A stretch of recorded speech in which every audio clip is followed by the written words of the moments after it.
തിരിച്ചു വരും. വരാതെ അവിടെ പോകാൻ. ഒരാൾ എത്ര വലിയ ആളായാലും അയാൾ സ്വന്തം നാടിനെയും നാട്ടുകാരെയും മറക്കുക എന്ന് പറയുന്നത് വളരെ മോശം ഏർപ്പാടായിട്ടാണ് എനിക്ക് തോന്നുന്നത്. അപ്പോൾ സാധാരണഗതിയിൽ അമേരിക്കയിൽ പോയാലും ലണ്ടനിൽ പോയാലും ഗൾഫിൽ പോയാലും ആളുകൾ അവരുടെയൊക്കെ ഒരു മോഹം എന്ന് പറയുന്നത് അവസാനം സ്വന്തം നാട്ടിൽ നാട്ടുകാരുടെ ഇടയിൽ ജീവിക്കണം എന്നായിരിക്കും. നിങ്ങളവിടെ ജീവിക്കാൻ ഒക്കെ ശ്രമിച്ചതായിട്ട് അറിയുന്നു. പക്ഷേ കുറച്ച് നാളായിട്ട് നിങ്ങൾ സ്വന്തം നാട് വിട്ട് മദ്രാശിയിൽ താമസിക്കുന്നതായിട്ട്, ഇനി മദ്രാശിയിൽ തന്നെയാണ് ഇനിയുള്ള കാലം ജീവിക്കാൻ പോകുന്നത് എന്നൊക്കെ കേൾക്കുന്നല്ലോ.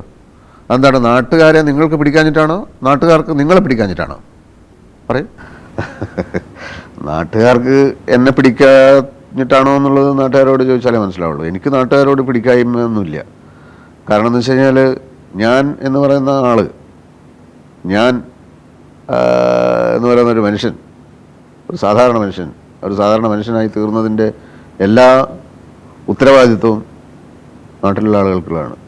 എനിക്ക് സ്വന്തമായ ഒരു ആലോചനയും സ്വന്തമായ ഒരു കാഴ്ചപ്പാടും ഉണ്ടാക്കി തരുന്നതിൽ എൻ്റെ നാട്ടിലുള്ള ഓരോ ആൾക്കാരും കോൺട്രിബ്യൂട്ട് ചെയ്തിട്ടുള്ള എന്തെല്ലാം കാര്യങ്ങളായിരിക്കും, അത് ഞാൻ വിസ്മരിക്കാൻ പാടുണ്ടോ? അപ്പോൾ എന്നെ സംബന്ധിച്ചിടത്തോളം നാട്ടുകാരെന്ന് പറയുന്നത് എപ്പോഴും എനിക്ക് പ്രിയപ്പെട്ടവരാണ്. നാട്ടുകാരെന്നെ എങ്ങനെ കാണുന്നു എന്നുള്ളത് വേറെ പ്രശ്നമാണ്. അപ്പോൾ അത് മനസ്സിലാക്കാനുള്ള ചെറിയ ബുദ്ധിയൊക്കെ എനിക്കുണ്ടെന്ന് കൂട്ടിക്കോളൂ. പിന്നെ മദ്രാശിയിലേക്ക് ഞാൻ പോയത്, പിന്നെ എൻ്റെ ആദ്യം മൂത്ത മകന് അവിടെ ഒരു സ്കൂളിൽ ചേർത്തേക്കാമെന്ന് തോന്നി അവിടെ ഒരു ഹോസ്റ്റലിൽ താമസിപ്പിച്ചു.